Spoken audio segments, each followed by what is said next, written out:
सभी बच्चों को प्यार भरा नमस्कार। क्लास की हम शुरुआत करेंगे। क्या पढ़ रहे थे भैया? हम कोडेटा का क्लासिफिकेशन पढ़ रहे थे, ठीक है।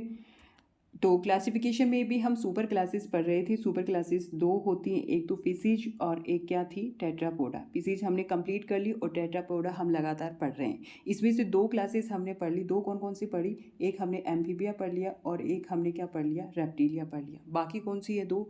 एक यहाँ पर एविज है और एक यहाँ पर कौन सी बाकी है, अपना मैमल्स बाकी हैं। ये जैसे ही दोनों क्लासेस कंप्लीट हो जाएंगी तो हमारा जो कोडेटा का जो क्लासिफिकेशन है वो कंप्लीट हो जाएगा। तो एक बहुत बड़ा पोर्शन यहाँ पर कंप्लीट हो जाएगा, क्योंकि इससे पहले हम नॉन कोडेटा पढ़ चुके और ये क्या था, कोडेटा। दोनों ही एग्जाम के पॉइंट ऑफ व्यू से इंपॉर्टेंट है, क्वेश्चंस आते हैं। देखो ये सारी चीज़ें आपकी सिलेबस में दे रखी है। अब दे रखी है तो क्वेश्चन तो जाहिर सी बात है यहाँ से आएगा ही आएगा, है ना। और अब जो हम पढ़ेंगे वो क्लास कौन सी रहेगी, बर्ड रहेगी। तो देखो इसको स्टार्ट करते हैं। ये एक साइंटिस्ट है हक्सले। इन्होंने बर्ड को ग्लोरीफाइड रेप्टाइल्स कहा। क्या कहा? ग्लोरीफाइड रेप्टाइल्स कहा। पक्षियों का जो अध्ययन है उसको ऑर्निथोलॉजी कहा जाता है, यानी ऑर्निथोलॉजी के अंतर्गत पक्षियों का क्या किया जाता है, अध्ययन किया जाता है, ठीक है। और भारत का जो बर्डमैन है उनका क्या नाम है, डॉक्टर सलीम अली है, ठीक है। पक्षियों को वार्म ब्लडेड या फिर होमोथर्मल्स कहा जाता है। वार्म ब्लडेड का मतलब क्या होता है, समतापी। यानी ये जो पक्षी हैं अपनी बॉडी टेम्परेचर को क्या कर सकते हैं, रेगुलेट कर सकते हैं, नियमन कर सकते हैं। यही रीजन है इनको वार्म ब्लडेड कहा जाता है और इसी वजह से इनको होम्योथर्मल्स कहा जाता है, ठीक है। होमो का मतलब क्या होता है, समान होता है, यानी इनकी बॉडी का टेम्परेचर क्या होता है, समान रहता है, नियत रहता है, ठीक है। ये जो बर्ड है ये एमनियोटस होते हैं। एमनियोटस का मतलब क्या हुआ यहाँ पर, कि यहाँ पर बाह्य बोनी झिल्लियाँ क्या होती हैं, उपस्थित होती हैं।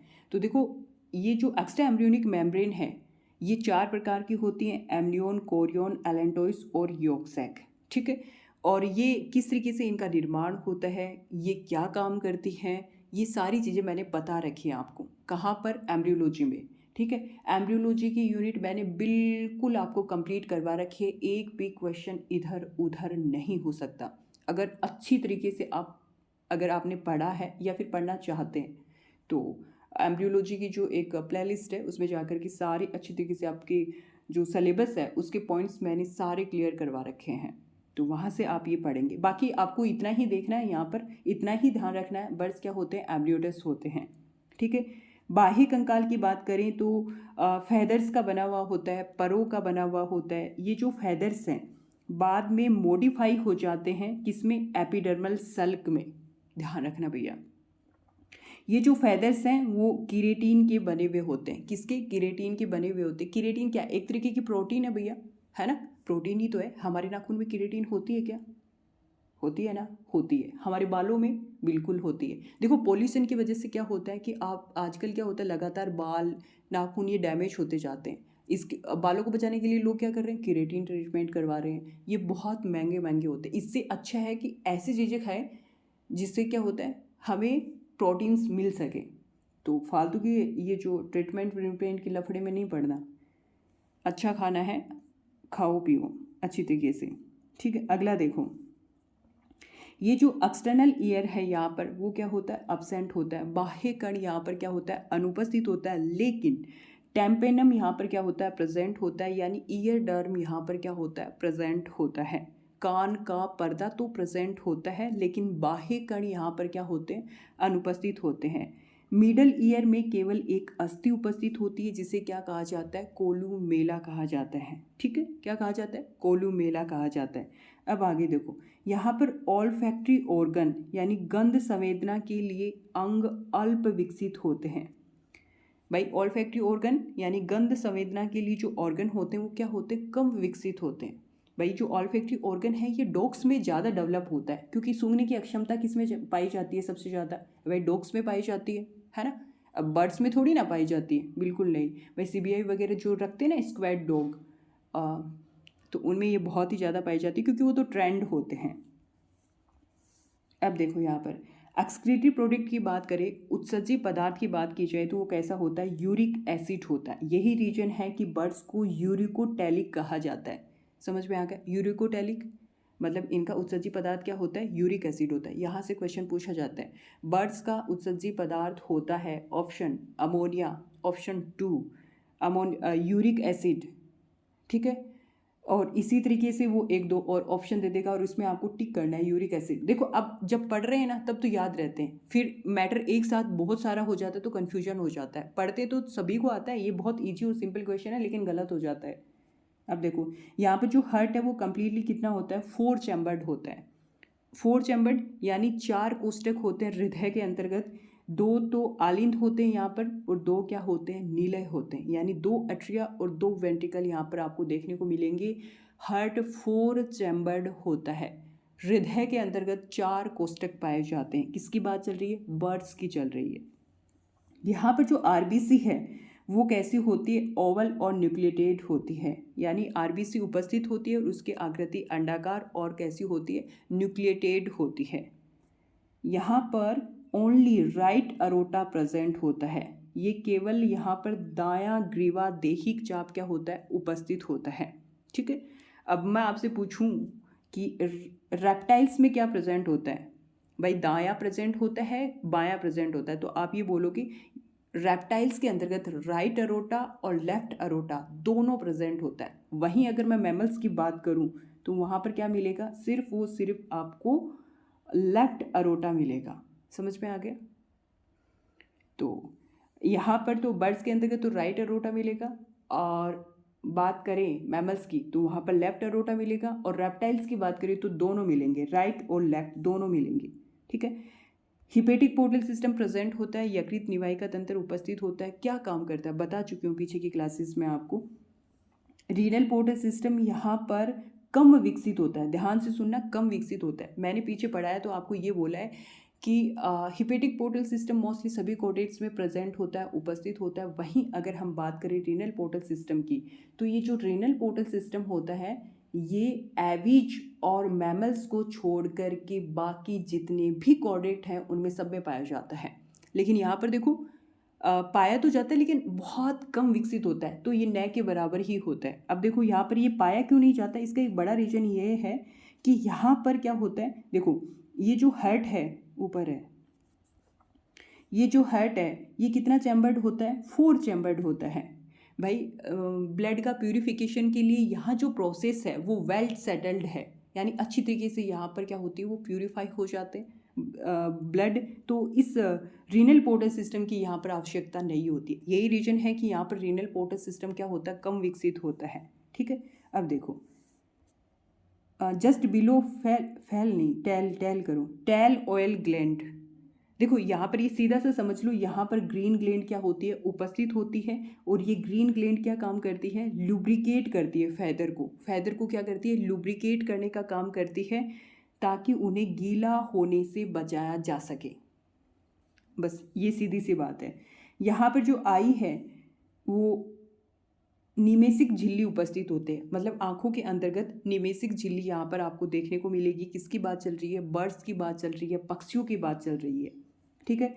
कपाली तंत्रिकाएं की बात करें तो 12 जोड़ी होती है, ठीक है। लेफ्ट ओवरी और लेफ्ट ओइडक्ट यहाँ पर प्रेजेंट होती है। तो बायां अंडाशय और बायां अंडवाहिनी यहाँ पर आपको देखने को मिलेगी। अगर वहीं हम कोपुलेटरी ऑर्गन की बात करें तो मेल में क्या होता है, अब्सेंट होता है, ठीक है। नर मैथुनी अंग मेल में अब्सेंट होता है, लेकिन एक्सेप्शन आपको हर जगह देखने को मिलेंगे। कुछ बर्ड्स पक्षियों में आपको ये प्रेजेंट भी मिल सकता है। देखो 100 लोग एक साथ काम कर रहे हैं, ठीक है, इनमें से एक ऐसा होगा जो इनसे अलग होगा। भाई हर जगह अपवाद देखने को मिलता है, तो ये क्या हो गया, इसका एक्सेप्शन हो गया, अपवाद हो गया। इसी तरीके से कोपुलेटरी ऑर्गन अब्सेंट होता है किसमें, मेल में, लेकिन कुछ में क्या होता है, उपस्थित भी होता है। तो एक्सेप्शन आपको हर जगह देखने को मिलेंगे, ठीक है।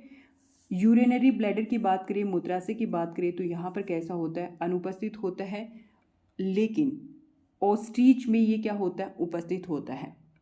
ऑस्ट्रिच क्या होता है रे भैया, शुतुरमुर्ग, नाम सुना होगा। सबसे बड़ा अंडा किसका, शुतुरमुर्ग का सबसे बड़ा अंडा, ठीक है। ये क्या होते हैं, उड़ नहीं सकते, वजन में काफ़ी ज़्यादा भारी होते हैं, तो इनमें क्या होता है, यूरिनरी ब्लैडर क्या होता है, उपस्थित होता है। अब देखो स्वर यंत्र, इसको इंग्लिश में सिरिंग्स कहा जाता है। क्या कहा जाता है? सिरिंग्स कहा जाता है। ठीक है, अब देखो इसी के बारे में पढ़ेंगे। लास्ट 4 वर्टिब्रा फ्यूज होकर के फाइगो नहीं पाइगो स्टाइल बनाती हैं, जो मॉडर्न बर्ड्स में क्या आता है? पाया जाता है। ठीक है, अब देखो, अब मैं ये पूछूं आपसे, ये पाइगो स्टाइल क्या होता है?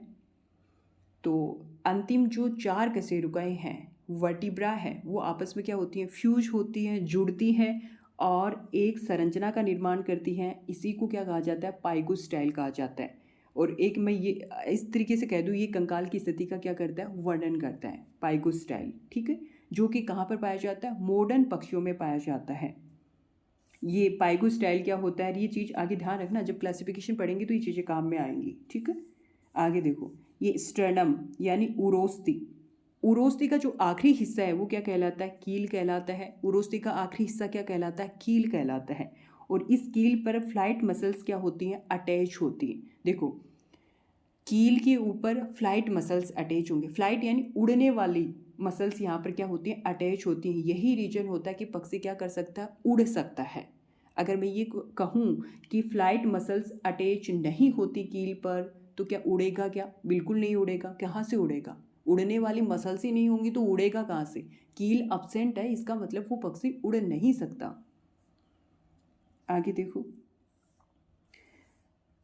फ्लाइटर लेस बर्ड्स में कील क्या होता है? अब्सेंट होता है। ठीक है, जो पक्षी उड़ नहीं सकते उसमें कील क्या होता है? अब्सेंट होता है। मैं पूछूं कील क्या होता है? क्या होता है भाई? उरोस्ती का जो आखिरी हिस्सा होता है, स्टर्नम का जो आखिरी हिस्सा होता है, उसी को क्या बोला जाता है?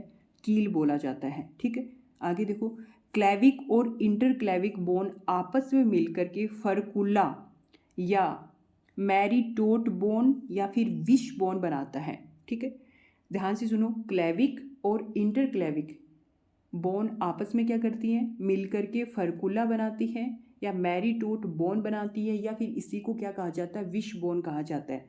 देखो, क्लैविक को हिंदी में हंसली कहा जाता है। ठीक है, ये एक पतली हड्डी होती है जो उरोस्ती से लेकर के कंधे तक जाती है। ठीक है, और ये जो फरकुला है, ये पैक्टोरल ग्रिडल यानी अंश मेखला के बीच में किसकी तरह कार्य करता है? स्प्रिंग की तरह कार्य करता है। आगे देखो, ये जो फ्लाइंग बर्ड है यानी जो उड़ने वाले पक्षी हैं, इनमें जो हड्डियाँ होती हैं वो कैसी होती हैं?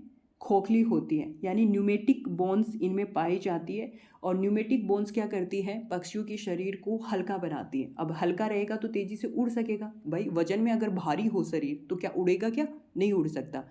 तो इनमें जो बोन्स होती हैं वो कैसी होती हैं? न्यूमेटिक होती हैं, जो शरीर को हल्का बनाती है और उड़ने में क्या करती हैं? सहायता करती हैं। पेरेंटल केयर, पैतृक संरक्षण यहाँ पर देखने को मिलेगा, जैसे कि घोंसला बनाने की प्रवृत्ति पाई जाती है। किसमें? पक्षियों में। अब देखो, पेरेंटल केयर तो होती है, क्या हम पक्षियों को थोड़ी ना कहते कि भाई तू घोंसला इस तरीके से बना, ये पहले ये स्टेज होगी, फिर ये होगी, फिर ये होगी। नहीं, ये जन्मजात होता है, वो अपने पेरेंट्स से सीख के आता है और वो खुद भी क्या करता है? उसी तरीके से घोंसला बनाता है। तो पेरेंटल केयर देखने को मिलती है किसमें? बर्ड्स में। एग की बात करें तो क्लिडोइक एग होगा, कवचित अंडे होंगे, यानी अंडे के ऊपर कैल्शियम कार्बोनेट का क्या होता है? कवच पाया जाता है।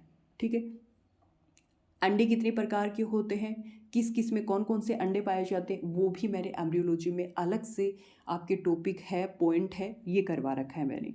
देखो, फर्टिलाइजेशन, निषेचन यहाँ पर इंटरनल होता है, आंतरिक निषेचन देखने को मिलता है। डेवलपमेंट डायरेक्ट होता है, यानी प्रत्यक्ष परिवर्तन होता है। बहुत बार बता चुकी हूँ कि प्रत्यक्ष परिवर्तन होता है, इसका मतलब वहाँ पर कोई भी लार्वल स्टेज नहीं होगी। अगर अप्रत्यक्ष परिवर्तन होता तो लार्वल स्टेज क्या देखने को मिलती। ठीक है, तो यहाँ पर क्या होगा?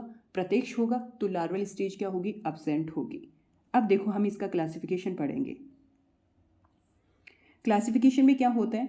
देखो, दो सब क्लासेस में इसको डिवाइड किया गया है। किसको? एवीज को, बर्ड्स को। ठीक है, अब देखो, ओरियोथीज, ये क्या होता है? आर्क्योनिथीज। ठीक है, और दूसरा है नियोर्निथीज। पहला कौन सा है? आर्क्योनिथीज और नियोर्निथीज। तो आर्कियोनिथीज में क्या होता है, जूरेसिक काल में विलुप्त पक्षियों को रखा गया। भाई इसके अंतर्गत वो पक्षी आए जो जूरेसिक काल के दौरान क्या हो गए, नष्ट हो गए। ये नॉन न्यूमेटिक बोन्स इनमें पाई जाती है, ठीक है। और टूथ बर्ड्स होती हैं, यानी चोंच में क्या होते, दांत पाए जाते। भाई चिड़िया आपने अभी देखी है, जो हमारे आसपास की जो चिड़िया हैं, बर्ड्स हैं, उनकी चोंच में दांत थोड़ी ना होते, ना ना, लेकिन इनकी चोंच में क्या थी, दांत थे। हियरी बर्ड्स का यानी इनकी शरीर पर बाल बहुत ज़्यादा थे और पंखों के सिरों पर 3-3 पंजेदार उंगलियां उपस्थित थी।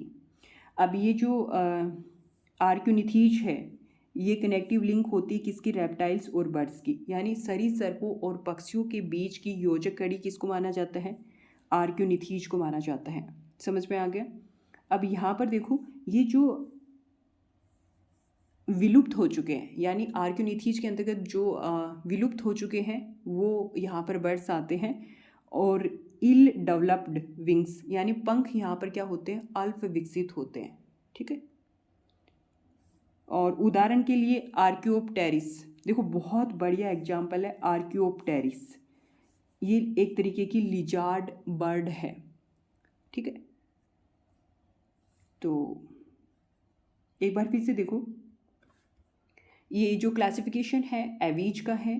2 सब क्लासेस यानी उपवर्ग में इसको विभाजित किया गया है, आर्कियोनिथीज और नियोनिथीज।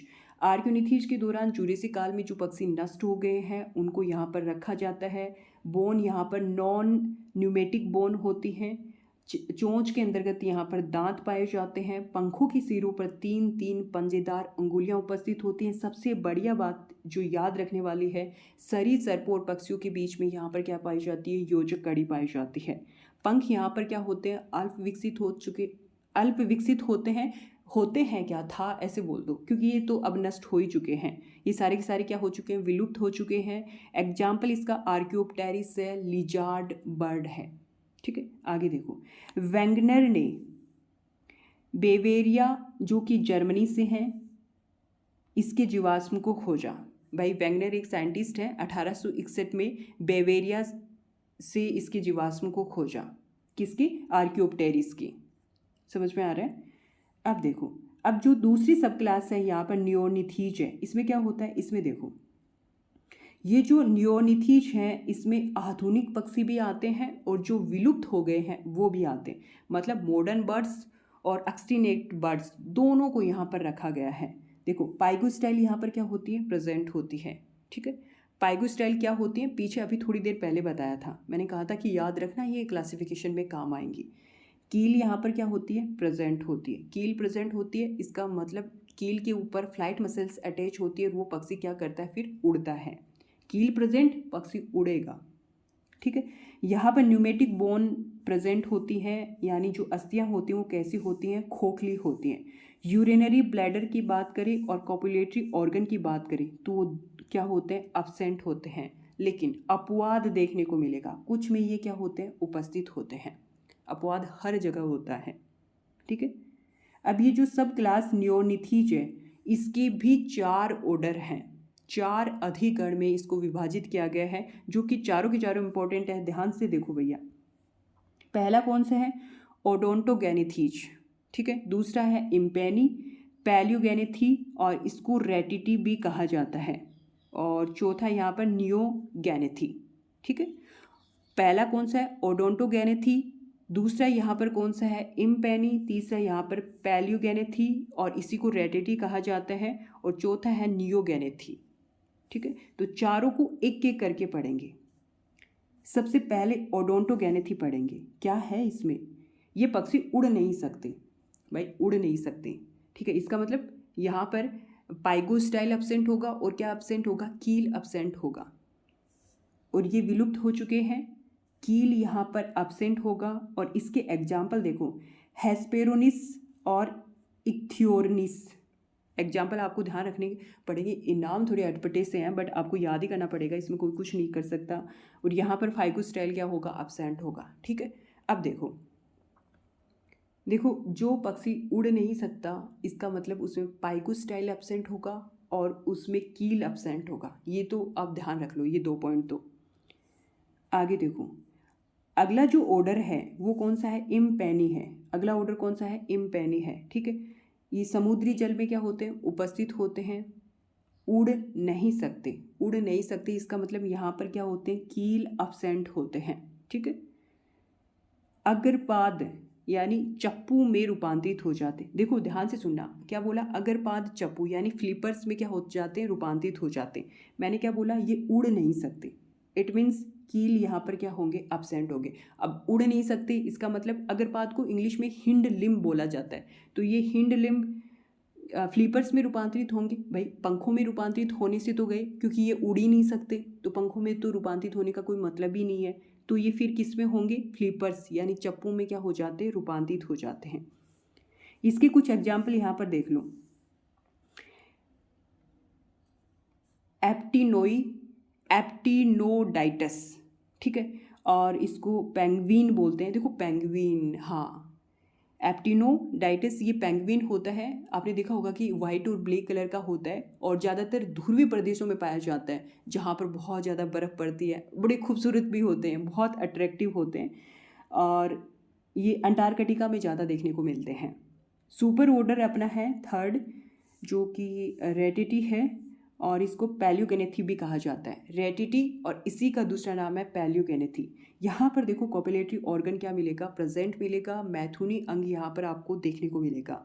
यूरिनरी ब्लैडर की बात की जाए तो वो यहाँ पर प्रेजेंट रहेगा। सिरिंग्स यहाँ पर अब्सेंट रहेगा। कील भी यहाँ पर क्या होगा, अब्सेंट रहेगा। अब देखो कील अब्सेंट है, इसका मतलब ये पक्षी उड़ नहीं सकते। समझ में आ रहा है ना। देखो कॉपुलेटरी ऑर्गन क्या होगा, प्रेजेंट होगा, और यूरिनरी ब्लैडर क्या होगा, प्रेजेंट होगा। ध्यान से देखना, अब तक जहाँ पर पढ़े हैं ना, कोपुलेटरी ऑर्गन जहाँ प्रेजेंट है वहाँ पर कील प्रेजेंट नहीं है। देखा है ध्यान से, आपने गौर करके अगर पढ़ा है तो। यूरिनरी ब्लैडर प्रेजेंट है, वहाँ पर भी कील क्या होता है, प्रेजेंट नहीं होता। ठीक है, तो यहाँ पर ये दोनों प्रेजेंट है, इसका मतलब यहाँ पर कील क्या होगा, अब्सेंट होगा। और कील अब्सेंट है, इसका मतलब यहाँ पर पाइकोस्टाइल भी क्या होगा, अब्सेंट होगा। ठीक है, ये फास्ट रनर होते हैं, तेज दौड़ सकते हैं लेकिन उड़ नहीं सकते। इनका शरीर कैसा होता है, भारी भरकम होता है। तो ये हम किसके बारे में पढ़ रहे हैं, सुपर ऑर्डर रेटिटी और पैलियोग्नेथी के बारे में पढ़ रहे हैं। देखो फिर से सुन लो, यहाँ पर जो मैथुनी अंग होगा वो क्या होगा, उपस्थित होगा। मूत्राशय उपस्थित होगा। स्वर यंत्र यहाँ पर अनुपस्थित होगा। कील यहाँ पर अनुपस्थित होगा। फाइकोस्टाइल यहाँ पर अनुपस्थित होगी। फास्ट रनर होते हैं, तेज दौड़ सकते हैं लेकिन उड़ नहीं सकते। बड़ा रीजन है कि कील यहाँ पर क्या होता है, एब्सेंट होता है। इसी के साथ में यहाँ पर फाइकोस्टाइल एब्सेंट होती है। ये भारी भरकम पक्षी होते हैं, वजनदार पक्षी होते हैं। एग्जाम्पल इसके देखो, स्ट्रूथियो, ये अफ्रीकन ऑस्ट्रिच है, इसको कैमल बर्ड भी कहा जाता है। स्ट्रूथियो ये मतलब अफ्रीकन ऑस्ट्रिच यानी अफ्रीका में रहने वाला शुतुरमुर्ग है। रिया ये अमेरिकन ऑस्ट्रिच है। एप्टेरिक्स ये कीवी है, कीवी पक्षी है, ये खाने वाली कीवी नहीं है। और ईमू, ये सारे के सारे एग्जाम्पल किसके हैं, रेटिटी के हैं। अगला जो यहाँ पर रहेगा अपना सुपर फाइलम नियोगनेथी, ये क्या होता है, देखो all modern flight birds included, यानी वो सारे के सारे मॉडर्न पक्षी आएंगे जो तेज गति से क्या हो सकते हैं, उड़ सकते हैं। न्यूमेटिक बोन्स इनमें पाई जाती हैं। खोखली अस्थियाँ इनमें आपको मिलेंगी, और खोखली अस्थियाँ होने की वजह से कील यहाँ पर प्रेजेंट होगा, और फाइगोस्टाइल यहाँ पर भी क्या होगा, प्रेजेंट होगा। फाइगोस्टाइल यहाँ पर क्या होगा, प्रेजेंट होगा। ठीक है, ये सारी चीज़ें बता चुकी हूँ कि कील क्या होता है, पाइकोस्टाइल क्या होता है। ठीक है, अब देखो आगे, यहाँ पर फोर लिम्ब पंखों में क्या हो जाते हैं, रूपांतरित हो जाते हैं। भाई उड़ेंगे तो ये फोर लिम्ब पंखों में क्या हो जाते हैं, रूपांतरित हो जाते हैं। देखो मैंने अभी थोड़ी देर पहले अग्रपाद को हिंड लिम्ब बोल दिया था, हिंड लिम्ब नहीं नहीं, अग्रपाद क्या होता है, फोर लिम्ब होता है, और पश्चपाद क्या होता है, हिंड लिम्ब होता है। तो ये थोड़ा सा ध्यान रखना आप। साउंड प्रोडक्शन, सिरिंग्स यानी ये साउंड का क्या करते हैं, प्रोड्यूस करते हैं स्वर यंत्र के द्वारा। और कोपुलेटरी ऑर्गन यहाँ पर क्या होगा, एब्सेंट होगा। यूरिनरी ब्लैडर भी यहाँ पर क्या होगा, एब्सेंट होगा। देखो मैंने बताया ना कि कील प्रेजेंट और पाइकोस्टाइल प्रेजेंट, वहाँ पर कोपुलेटरी ऑर्गन और यूरिनरी ब्लैडर क्या होगा, एब्सेंट होगा। ठीक है, अब देखो, अब हम पढ़ेंगे ये रेफस डीडस, ये क्या होता है, डोडो, इसको बोला जाता है डोडो, ठीक है। ये जो डोडो है अब 17वीं सेंचुरी में ये नष्ट हो चुका है। तो रिसेंटली ऐसा कौन सा पक्षी है जो कि नष्ट हो चुका है? तो रेफस डीडस ये बोलोगे, जिसको नॉर्मल जिस नाम से फेमस है उसको डोडो बोला जाता है। न्यूफ्रॉन वेल्चर, ठीक है। कॉन्ड्राइटिस नाइग्रीसेप्स, कॉन्ड्राइटिस नाइग्रीसेप्स, बोलने में थोड़ा गड़बड़ हो सकता है।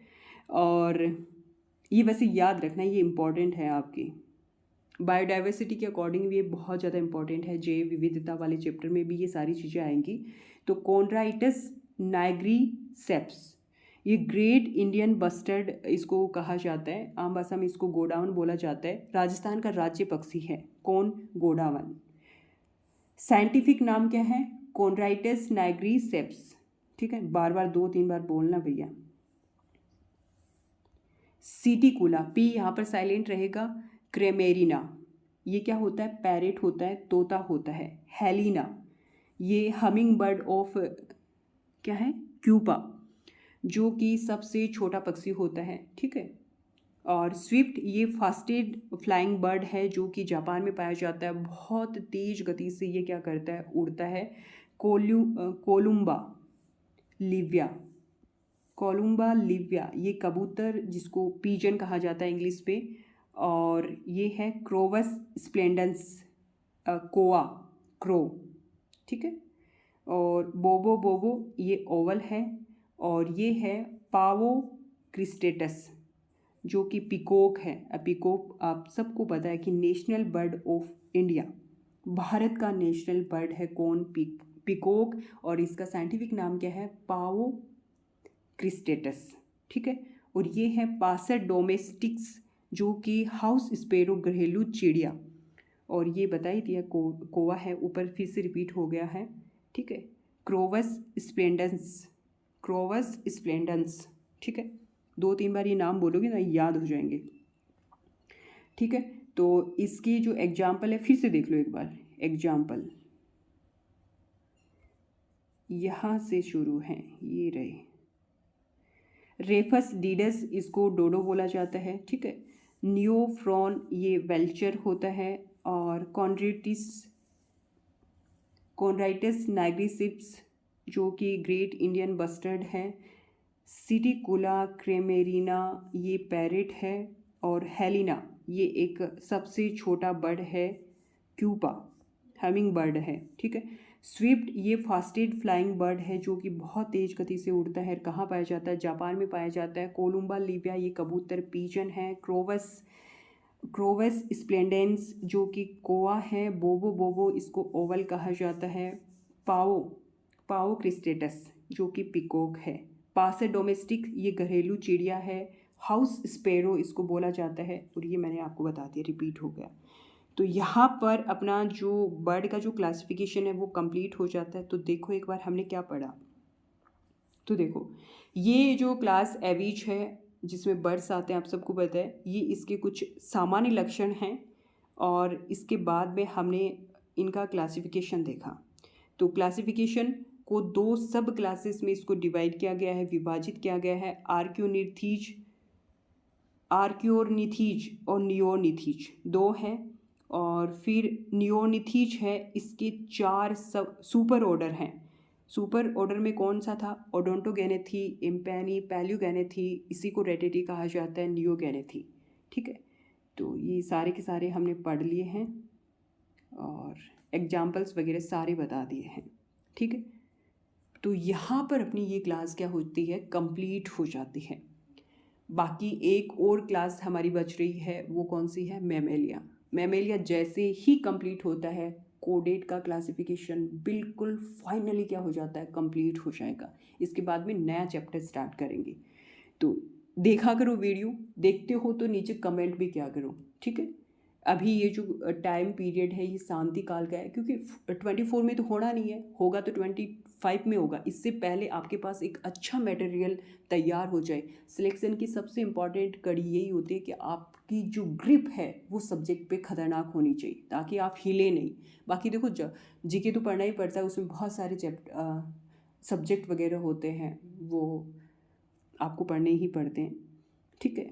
तो इस वीडियो लेक्चर में इतना ही, फिर मिलेंगे एक नए वीडियो लेक्चर के साथ में। तब तक के लिए जय हिंद, जय भारत।